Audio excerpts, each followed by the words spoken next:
కొంచెం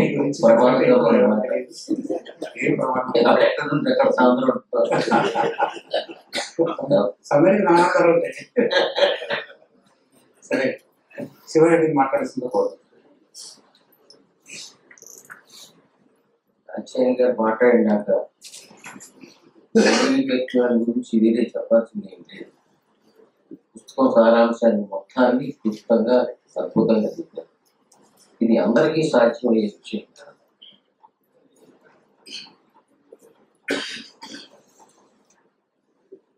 పాని చాలా లోతులు పెట్టి తర్వాత వీధి కవిత్వం రాయిగా అర్థమైంది కానీ పాని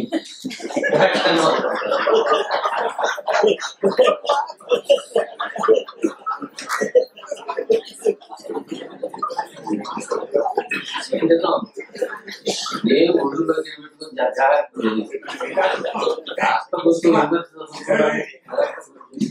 పాడి అర్థం అవుతాడు కానీ పాడి అర్థం కాదు. అందుకని చాలా వాక్య నిర్మాణం కాకుండా చాలా సంక్లిష్టత కష్టంగా ఉంటుంది. ఎందుకు పాణి చాలా గొప్ప ప్రోజ్ రైటర్, గొప్ప కథకుడు, నవల రచయిత. గుడిజాడ మీద ఆధునికత గుడిజాడని ఒక పుస్తకం రాశాడు, వ్యాసాలు రాసి చూడండి, చాలా అద్భుతంగా అనలైజ్ చేశాడు.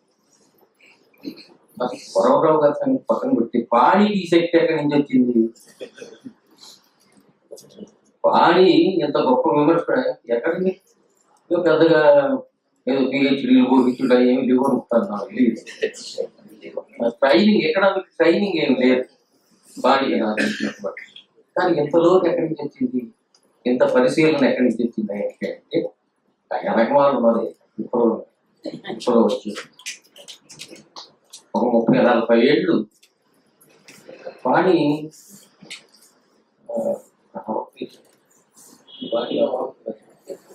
నిప్పుల వాగు.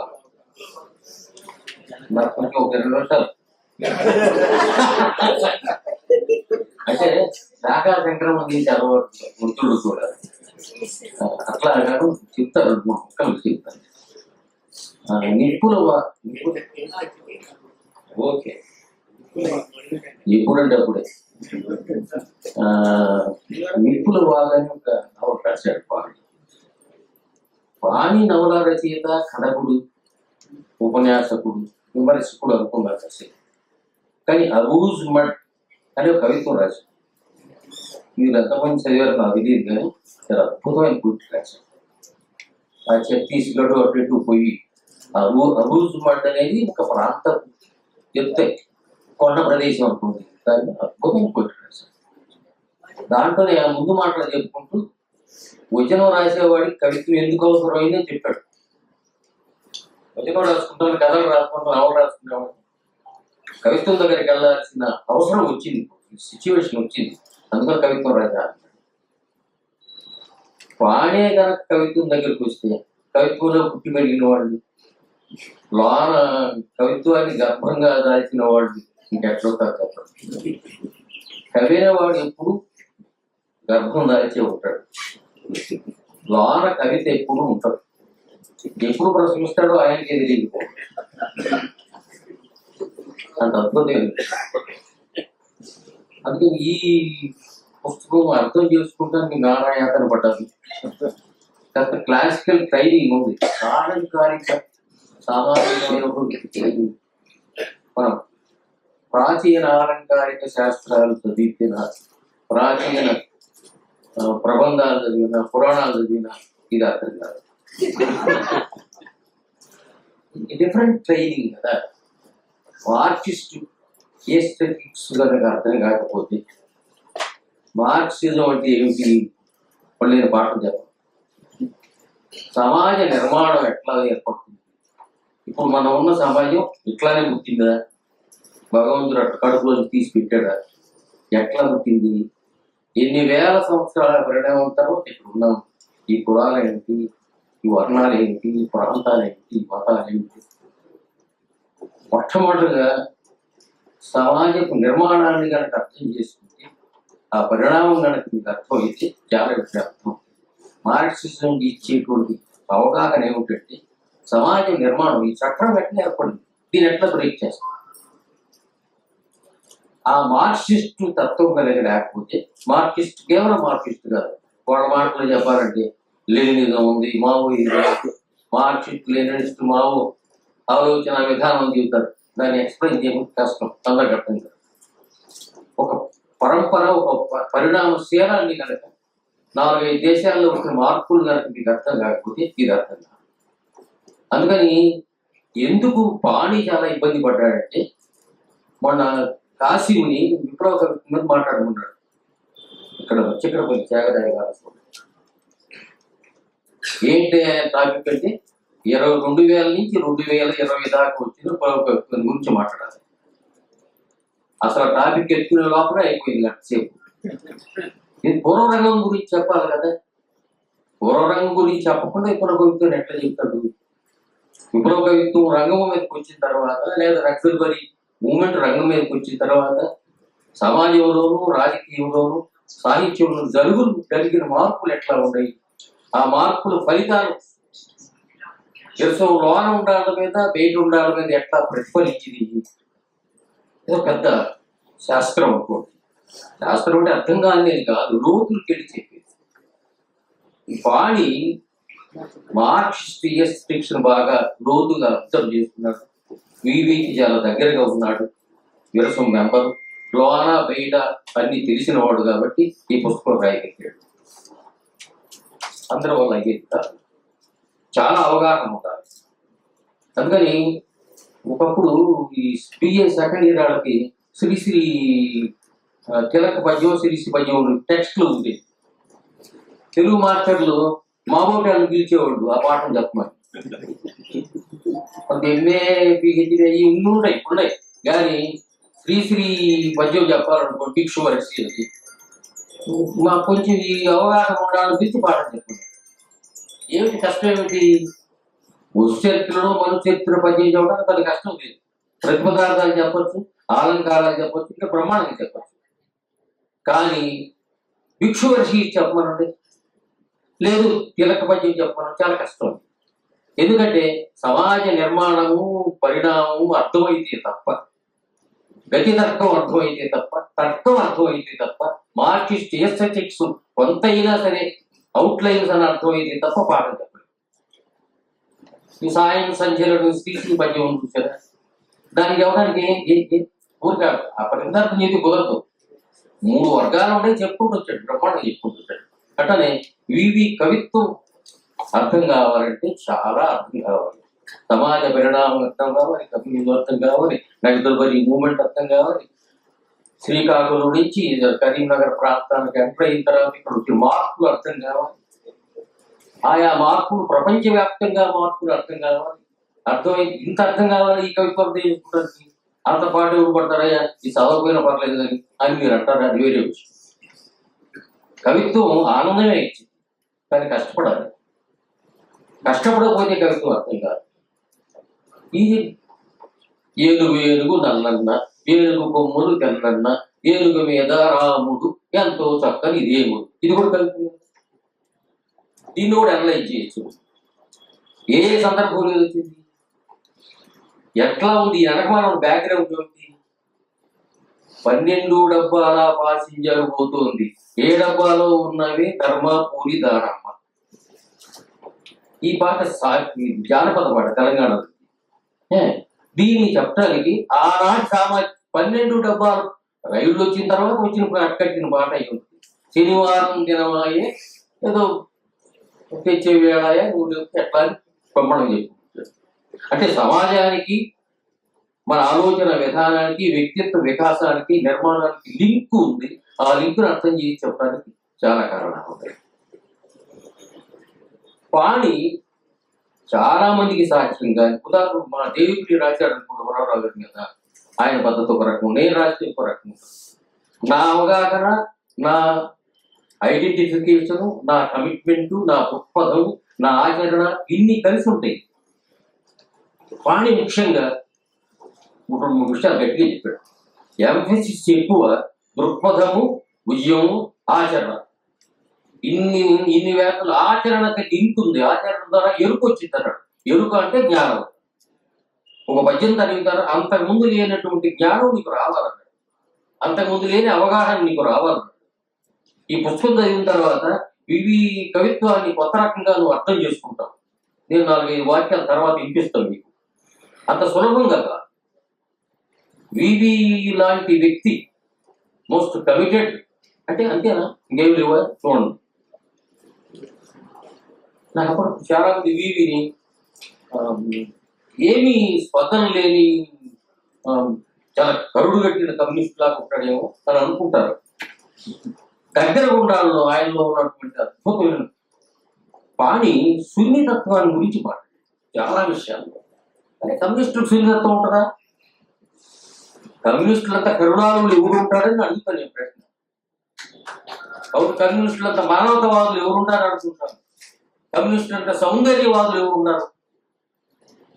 నువ్వు నీ ఒక పువ్వుల గురించో, ఒక వ్యక్తి గురించో, నీ మనవరాల గురించో మాట్లాడచ్చు. ప్రపంచం మొత్తాన్ని గురించి, సమాజం మొత్తాన్ని గురించి, అది గతిశీలాన్ని గురించి, దాని వికసనం గురించి, సౌందర్యం గురించి మాట్లాడేవాడు సౌందర్య కాకపోతే వాది కాకపోతే ఎవడవుతాడు? సౌందర్యాన్ని దాని మూలతత్వంతో సహా అర్థం చేసుకుంటే తప్ప ఈ లెఫ్ట్ పొలిటీ మీకు అర్థం కాదు. అర్థం కాదంటే అర్థం కాకుండా ఏముండదు. నువ్వు ఒళ్ళు పెట్టాలి, మనసు పెట్టాలి కదా. మనసు పెట్టకపోతే ఏది అర్థం కాదు, ఏది అభ్యాసం. ఆనందానికి కూడా కష్టపడాలి. శుభ్రంగా భోజనం చేయాలంటే కష్టపడాలి కదా. ఏమ్మా 4-5 కూరలు వండుకోవాలంటే ఎంత కష్టపడ్డా 1 గంట 2 గంటలు పని చేస్తే తప్ప ఇంత బోరాలు నీ దగ్గర శుభ్రంగా తింటారు. నీళ్ళచారు, రసాన్ని నీళ్ళచారు అన్నాడు ఒకడు. శుభ్రంగా తినడానికి ఎంత కష్టపడుతుంటే ఒక గొప్ప కవిత్వాన్ని అర్థం చేసుకుంటానికి, ఒక గొప్ప వ్యక్తిత్వాన్ని అర్థం చేసుకుంటానికి సమాజంలో ఆయన పెట్టి ఆ సందర్భంలో కాలం స్థలం ఇటు పెట్టి దానికి ప్రకటించి కాదు సమయకాలం. గురవరావు గారిని ఎప్పుడప్పుడు చెబుతారు. ఎప్పుడో కవిత్వం పరిణామశీలమైంది కాదు, రొట్టగొట్టుడు వ్యవహారం అని అనుకుంటున్నారు, చాలా పొరపాటు. ఒక్క ఉదాహరణ చెప్తే నేను చాలా సభలు చెప్పాను. ఒక్క వరవరావు గారి శరీరగల నుంచి పుట్టాక చదవండి. విప్లవ కవిత్వం ఎంత పరిణామశీలమైందో, ఎన్ని అంశాలను వేగి తెచ్చిందో, అంటే అద్భుతం. ఇంకెవరు వేరే అక్కర్లేదు. నేను ఒకసారి మాట్లాడాను కూడా. కాబట్టి పరిణామశీలంగానే అసలు ప్రపంచంలో ఉండదు. ప్రకృతే పరిణామశీలమైంది.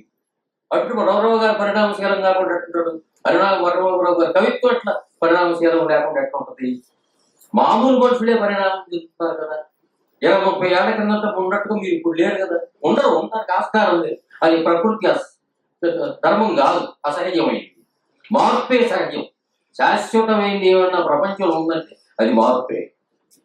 ఎవ్రీథింగ్ చేంజెస్, బట్ మార్పు అనేది చెందదు. పదార్థం మారింది తప్ప గుణం మారుతుంది. పంచదార నీళ్ళలో కట్టుకోవాలనుకోండి, రూపం పోతే పంచదార లక్షణం ఉంటుంది. అందుకని వస్తు తత్వాన్ని లేకపోతే సామాజిక లోచూపుని కనుక కలిగి ఉన్నట్టయితే మీకు అర్థమవుతుంది. విప్లవ కవిత్వం అర్థంగా. అందుకని మీరు ఒకటే కాదు, ఇప్పుడు కొత్తగా రాసే కుర్రాళ్ళు కృష్ణరావు గారు, బేజాళ్ళు గారు, కొంచెం మీకు ప్రేమ ఉండాలి కదా. అసలు కవి పట్ల ప్రేమ ఉండాలి కదా. కవి ఉద్దేశాల పట్ల ప్రేమ ఉండాలి కదా. కవి తాత్వికత పట్ల ప్రేమ ఉండాలి కదా. ఇవన్నీ లేకుండా కవిత్వాన్ని మీరు ఎట్లా అనుభవిస్తారు? ఈ అర్థం చేసుకునే మాట నుంచి చాలా వచ్చింది. 2 వాక్యాలు ఇప్పిస్తారండి. ఇప్పుడు ఇది ఇంపార్టెంట్. వీవి చాలా అద్భుతమైనటువంటి వ్యక్తి. నేను అప్పుడప్పుడు చాలా సభలో చెప్పాను. ఎవరికి భయపడాల్సిన అవసరం ఉంది. ఎవరికి భయపడాల్సిన అవసరం లేదు. ఎవరికి భయపడాల్సిన సందర్భం వచ్చిందా ఈ దేశంలో, ప్రపంచంలో వచ్చిందా? ఇన్నేళ్ల తర్వాత కూడా భయం పద్యం రాసుకుంటే, ఇన్నేళ్ల తర్వాత లోపల బయట భయాలు లేకుండా బతకడానికి ఆస్కారం ఉందా? మోడీ కావచ్చు, ఇంకోటి కావచ్చు. అప్పుడు ఇందిరాగాంధీ కావచ్చు, ఇప్పుడు మోడీ కావచ్చు, ఇంకోటి కావచ్చు, హిట్లర్ కావచ్చు, మోడీ కావచ్చు. భయం లేకుండా హాయిగా బతకడానికి, హాయిగా నిద్రపోవడానికి ఆస్కారం కావాలి మాకు ఈ ప్రపంచంలో. అది ఎవడు చేస్తాడు? నక్సల్పతి వాడు చేస్తాడా, ఇంకోటి చేస్తాడు, ఇంకోటి చేస్తాడు, నాకు అనవసరం. నాకేంటంటే నిశ్చింతగా బతకాలి, నిశ్చింతగా నిద్రపోవాలి, హాయిగా ప్రశాంతంగా నిద్రపోవాలి. నా జీవితం నాది కావాలి. నా జీవితం నీ చేతుల్లో ఉండకూడదు, నీ జీవితం నా చేతుల్లో ఉండకూడదు. వీటన్నిటిని పరిష్కరించే మార్గం వాడు చూస్తున్నాడు. సమసమాజం అంటే ఏమి లేదు, సింపుల్గా ఇంతే. ఎవడు బతుకాడు బతకడం, ఎవడు హాయిగా ఉండటం అని చెప్తారు. దీనికి వివి లాంటి వాళ్ళలో ఒక అద్భుతమైనటువంటి సున్నితత్వం ఉంది, చాలా అద్భుతమైనటువంటి సౌందర్యవాదం. సన్నజాజులు అనే పద్యాలు రాశాడు, మీకు తెలుసు లేదు. కవిత అని ఒక మంత్రి వచ్చి జనాల కింద గుంటూరు నుంచి, దాంట్లో సన్నజాజులు అని వివి పోయమ్స్ ఉన్నాయి. హేమనాథ్ గారికి తెలుసు, అద్భుతమైన పోయమ్స్. అయ్యా ఇప్పుడు ఎక్కడ మనకి మెన్షన్ చేయలేదు. చాలా అద్భుతం. అంటే సౌందర్యవాది కానివాడు, సునిశ్చత్వం లేనివాడు ఇప్పుడు కవిత ఆరాడు. కానీ అసలు కవిగా ఆరాడు. చూడండి, దుఃఖం ఒకటే ఒడిసిపోతుంది, దుఃఖం ఒకటే ఒడిసిపోతుంది, ఒడ్డు దగ్గర చెరువు నుంచి ఉబ్బుతుందేమో. చాలా మనసు పెట్టి చదవాలి కవిత్వం. ఆ లేకపోతే ఏదైనా మనసు పెట్టి చదవాలి, ఏదైనా మనసు పెట్టి చేయాలి కదా. దుఃఖం ఒకటే ఒడిసిపోతుంది, బొడ్డు దగ్గర చెరువు నుంచి ఉబ్బుతుందేమో, గొంతులోని తుమ్ముల నుంచి తన్నుకొచ్చి కన్నుల మక్కడి దుబ్బుతుంది. దుఃఖం కదా ఒక అనాది అనుభవం. ఎవడన్నా కదా దుఃఖాన్ని అనుభవించినాడు అనగా మామూలు కట్టాలి. దుఃఖం కదా ఒక అనాది అనుభవం, దుఃఖం కదా నూతన సృష్టి కొలిగాక. సృష్టికి కవిత్వం కూడా సృష్టే కదా, కొత్త ప్రపంచం రావడం కూడా కొత్త సృష్టి కదా. దుఃఖం, దానికి దుఃఖం దేశస్తుడై, దుఃఖం కదా నూతన సృష్టి పొలికాక. దుఃఖం కదా ఒక అనాది అనుభవం. దుఃఖం లేకుండా, విచారం లేకుండా, వేదం లేకుండా కవిత్వం ఉండదు కదా. అందుకని పైకి నాకు మా దేవుడికి బీపీకి పోల్చుకోండి తేడా ఉంటాయి. ఇంకసారి సభలో నేను ఇవి మాట్లాడుతున్నాను. ఏదో సందర్భం వచ్చి అన్నాడు, ఈ కవిత్వం కంటే ఇంకా ఎక్కువ ఏదైనా ఉంటే ఈ సమాజానికి దీనికి పనికొచ్చేది, దానికి మార్చేది అనుకుంటే అది చేస్తానంట. అర్థమైందా మీకు? కవిత్వం కంటే కూడా, కవిత్వం ఉంది నేను రాస్తున్నాను, అది లేకపోతే నా జీవితం లేదు, కానీ కవిత్వం కంటే ఇవి పని చేస్తే సమాజం బాగుంది, చాలా బాగుంటుంది, బ్రహ్మాండంగా ఉంటుందని అని అంటే ఆ పని చేస్తానంట. ఎంతవరకు పోయాడు చూడండి.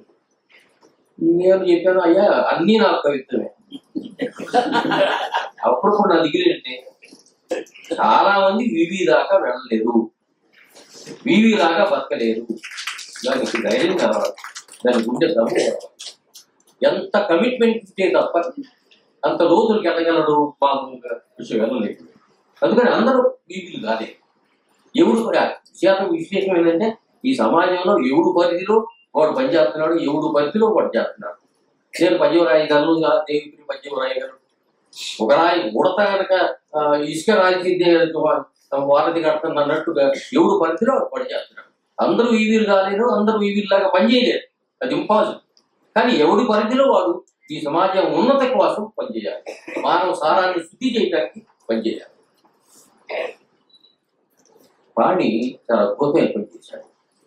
మామూలుగా సాంప్రదాయక అలంకారిక వాదులు, సాంప్రదాయక మహర్షికి వాడు టెక్స్ట్ అంతర్గతంగా టెక్స్ట్ లో ఉన్న అందాలని, సౌందర్యాల గురించి చెబుతారు తప్ప సమాజంతో దానికి ఉన్న లింకులు చెప్పరు. ఆ టెక్స్ట్, ఆ వాచకం వెనకమాల ఉన్నటువంటి ఆనాటి కాలం, ఆనాటి ప్రదేశం, ఆనాటి జనం, ఆనాటి సమాజాన్ని గురించి మాట్లాడకుండా మహాప్రసారం అర్థం కావాలంటే దానికి ప్రతి పార్టీ ఆ ప్రాంతంలో ఉన్నటువంటి ప్రపంచవ్యాప్తంగా ఉన్న స్థితి నీకు అర్థమైతే అర్థం అవుతుంది. అతని వివి కవిత్వం అంత సులభంగా అర్థం అవుతుంది, హాయిగా అవుతుంది. నేను కొన్ని వాక్యాలు మడత పెట్టుకున్నా ఇక్కడ మీకు చదివి.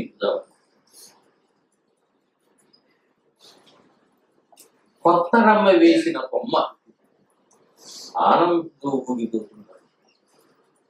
కొత్త బొమ్మ వేసిన కుంచె చిన్న చిన్న బొమ్మ దిళ్ళు కట్టుకొని పిల్లలు కూడా తల్లులయ్యి తడిసిపోయే ప్రకృతిలో నీవెంత అనాకారివైతే మాత్రం లేదు, నీవు నా సంతానివి, నా సృష్టి. ఒక వాక్యం.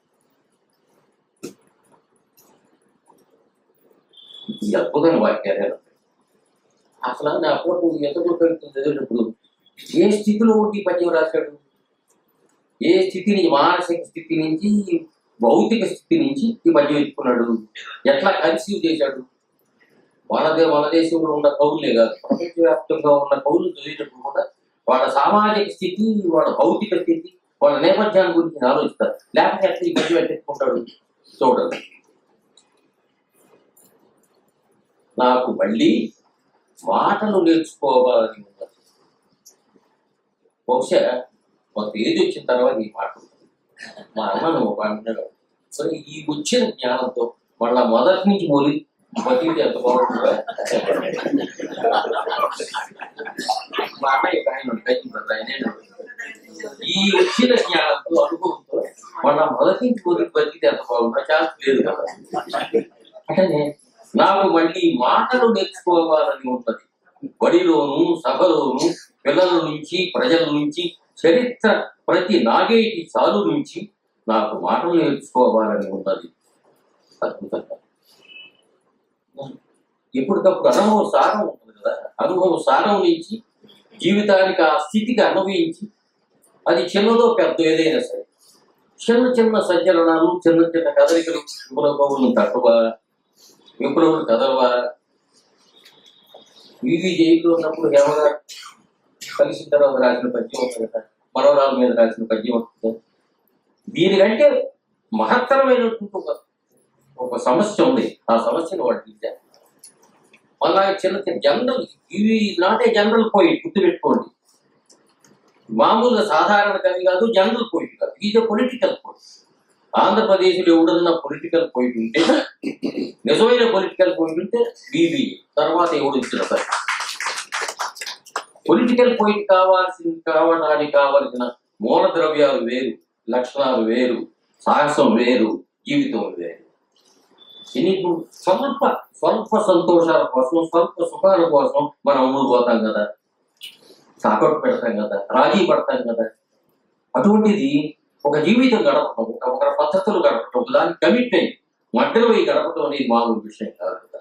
అక్కడి నుంచి వచ్చి వీధి కలుపుతూ మొత్తం, అది సముద్రం కావచ్చు, లేకపోతే ముక్త కంఠం కావచ్చు, అది విప్లవ రచయితల సంఘం 20వ వార్షికోత్సవం ఏదో ఉందో నాకు గుర్తు, రాణా ప్రతాప్ హాల్లో జరిగింది. ఏదో మొత్తానికి మహాసభ జరిగింది. అప్పుడు ముక్త కంఠం ఆవిష్కరణ. ముక్త కంఠం నన్ను ఆవిష్కరించుకొని ఆ సభలోనే ఇచ్చారు పుస్తకం. ఇవి కవిత్వం మొత్తం మీద ఏ జరిగి దానికి మైలు రాయి. ఊరేగింపు గారు ఏదైనా సరే, సరినగల దగ్గర నుంచి జీవనాడి దగ్గర నుంచి చూసుకోండి, ఒకనొక సామాజిక సందర్భంలో, రాజకీయ సందర్భంలో వచ్చిన పుస్తకాలే. అది సరినగడు కావచ్చు, జీవనాడి కావచ్చు, ఇంకా ఏ పుస్తకమైనా తీసుకోండి. ఒకదానికి దాన్ని పోయి చూసుకుంటే మీకు పీబీలో వచ్చినప్పుడు శైలిలో వచ్చిన పరిణామం, భాషలో వచ్చిన పరిణామం, భావగతంగా వచ్చిన పరిణామం మీకు అర్థం ఉంది. అందుకని ఆ ముక్త కంఠం పుస్తకం నేను ఆవిష్కరణ చేశాను. ముక్త కంఠం పుస్తకం నాకు ఏమంటే, it is one of the best books of PB. నేను చాలాసేపు తడుముకుంటాను. పుస్తకం వచ్చినప్పుడు మన వాక్యం చూస్తాం. ఇట్లా నేను తడుముకున్నా చాలా, నేను చెప్పే కూడా సంగతి. ఈ పద్యాలను చేతితో చదవగలిగితే ఎంత బాగుంటుంది అనుకో కాదు. ఇట్లా తడిగినంత మాత్రాన రోబోలు అన్నట్టు ఇక్కడ చదివి అట్లా వదలపడతాడే, మొత్తం సారం వచ్చేది. అట్లనే ఈ చేతితో చదివినప్పుడు నాకు ఎంత బాగుంటుంది అని అంత ప్రేమ అనమాట, అంత ఆప్యాయత. ఇందాక చెప్పారు మీరు, ప్రపంచంలో ఎవరికి భయపడు, శివారికి వీరికి భయపడతాడు. భయపడటం అంటే ఆరాధన, అడోరేషన్, వి అడ్మైర్. ఎందుకు అడ్మైర్ చేస్తున్నాం? ఆయన దాకా మనం బతకలేం కాబట్టి, ఆయనలాగా మనం జీవించలేం కాబట్టి, ఆయనలాగా మనం కమిట్ కాలేం కాబట్టి. ఎక్కడో అవధి ఉంది, అక్కడ మార్గం ఉండదు. అంత సాధ్యం కాదు.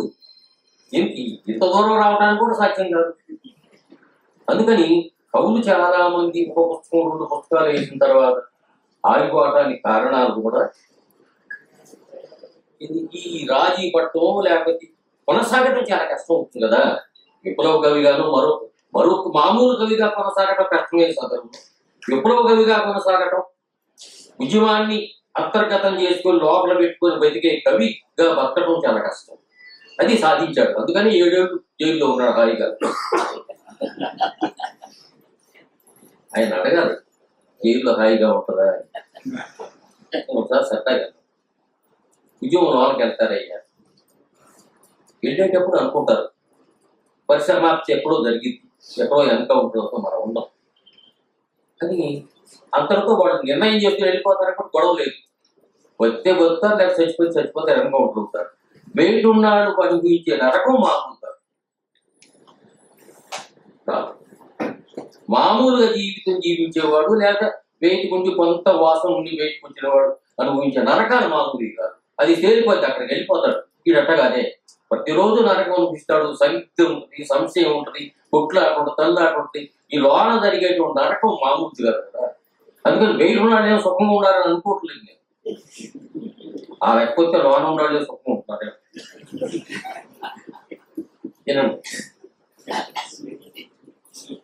కషాయి అనే ఒక పద్యం అద్భుతమైన పోయి, దాంట్లో కొన్ని వాక్యాలు నాకు ఇచ్చాడు, ఆపాపం ఇచ్చాడు. ఒకటి చంపేస్తాడు పోలీసు కార్యకర్తని, కార్యకర్త. ఆ కషాయి వాడి ముందే చంపుతారు. తర్వాత ఎంక్వైరీ చేస్తారు. ఎంక్వైరీ విచారణకు పోయినప్పుడు వాడు చెప్తాడు, ఈ చేతులతో రోజు జీవుల్ని చంపుతారు, మనస్సుకి ఎప్పుడు నెత్తులు పడతాయి. అసలు నా పాయింట్ ఏంటంటే, ఒకదాన్ని సంభావించి కవిత్వం చేయకుండా ఎట్లా సాధ్యమైంది? ఆడి ముందే చంపారు కుర్రాడిని పోలీసులు, దాన్ని పోయి ఎట్లా చేయాలి? అందరికీ సాధ్యమైందా? చూడండి, ఈ స్పీకర్ ఎవరంటే కషాయ మాట్లాడుతున్నాడు. దీంతో వివి కషాయంలో తరబడి మాట్లాడాడు. ఈ చేతులతో రోజు జీవులను చంపుతాను, మనస్సుకెప్పుడు నెత్తులు అంటారు. కానీ ఆ రోజు నెత్తులు చిల్లింది రోడ్డు మీద కాదు, నా గుండెల మీద. ఈ చేతులతో రోజు జీవులు చంపుతాను, మనస్సుకెప్పుడు నెత్తులు అంటలేదు. కానీ ఆ రోజు నెత్తులు చిల్లింది రోడ్డు మీద కాదు, నా గుండెల మీద. మీరు ఆ నెత్తులు పడుగుతారా? చిన్న ప్రశ్న, అద్భుతం. మీరు ఆ నెత్తులు పడుగుతారా? నా హృదయంలోకి నా మానస హస్తాన్ని, మీ మానవ హస్తాన్ని చాచి మీలో ఎవరూ వీభత్స దృశ్యం బరువు ఉంచి నా మనసును తేలికపరచలేరు. అక్కడ కషాయం.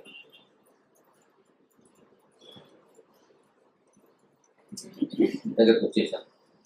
ఈ చదవక వాకేస్తాను, ఒక్కొక్క వాక్యం చదివి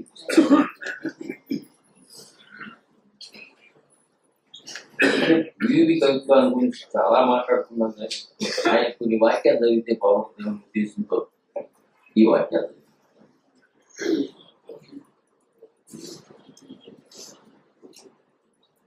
నాకు చెప్పేదా గొప్ప ఆశ.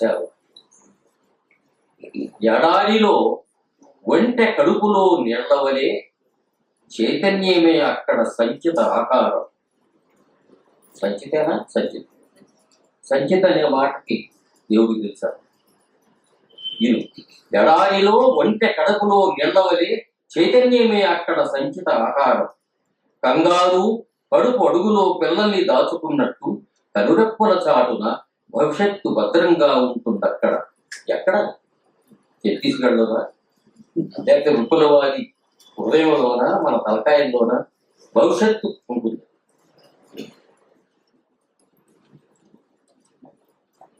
చాలా కష్టం.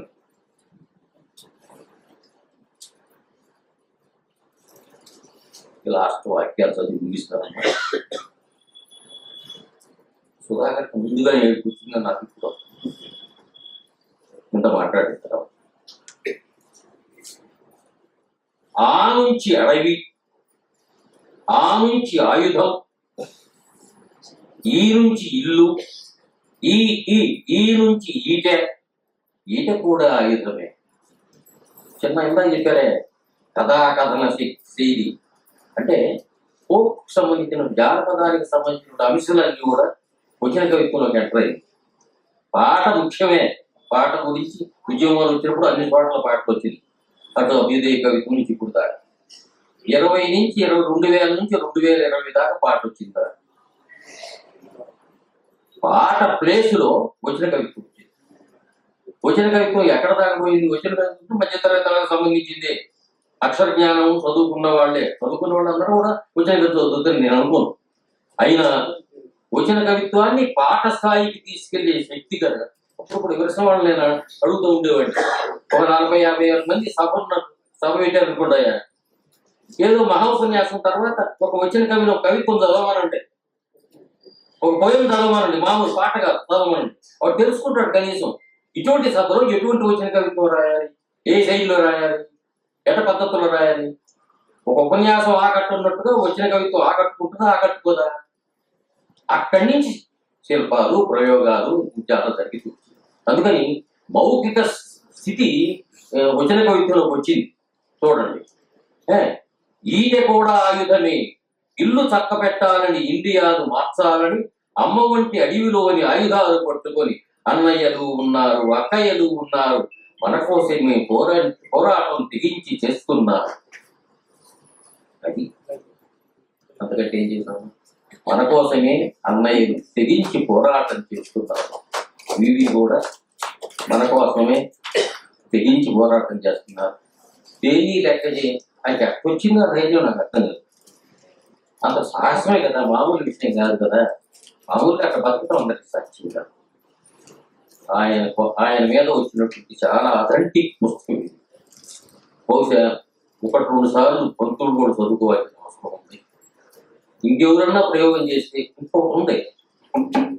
నా దగ్గర అన్నాడో లేదో తెలియదు కానీ నిన్న సిద్ధారెడ్డి పుస్తకం ఏదో ఆవిష్కరణ జరిగింది. జరిగితే సిద్ధారెడ్డి మాట్లాడుతున్నాడు. సిద్ధారెడ్డి ఆడొక ఉద్యమకారుడు, అయితే సిద్ధారెడ్డి కవిన మాట రాదన్నాడు. అట్లనే వీవీని గురించి మాట్లాడేటప్పుడు ఉద్యమకారుడు అంటాం, రాజకీయ నాయకుడు అంటాం, నక్సల్బరి పోరాడు అంటాం. అంతేగాని వీవీని కవిగా ఎస్టాబ్లిష్ చేస్తావా? వీవీని కవిగా ఎందుకు గుర్తుపెట్టుకోవట్లేదు?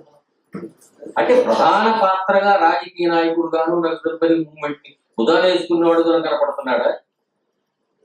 లేదు, ఆయనకి ఆ పాత్రకి ఇచ్చినటువంటి విలువ కానీ గౌరవం కానీ ప్రాముఖ్యం కానీ మనకు ఆయన కవిత్వానికి ఇవ్వట్లేదా? అసలు ఆయన కవిత్వం చదువుతున్నారా? చదువరులు ఆ కవిత్వం చదివే వాళ్ళు ఉన్నారు కదా, మామూలు పాఠకులు ఉన్నారా? ఆయన వివి కవిత్వాన్ని చదివి అర్థం చేసుకోగలరా? వివి కవిత్వం చదివి అర్థం చేసుకోవడానికి కావలసిన సామాగ్రి వాళ్ళ దగ్గర ఉందా? లేదు. ఎందుకంటే వివి పరిణామార్థం కావాలి, ఇవి పరిణామం ఏర్పడాలంటే సమాజ పరిణామార్థం కావాలి, రాజకీయ పరిణామార్థం కావాలి. ఇన్ని విషయాలు అర్థమైతే కొన్ని వాక్యాలు అర్థం. పరవాడ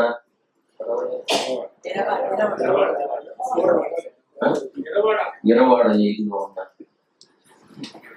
ఇవి బహుశా ఆయన బ్రహ్మాండం ఉంటాడు. ఆయన చేయమట్లేదు. ఆయన చాలా ధైర్యవంతుడు, సాహసి, వీరుడు. ఏ మాటలను పెట్టండి, అన్ని విశేషణాలు కూడా చాలా తక్కువే. నమస్కారాలు. సెలవు.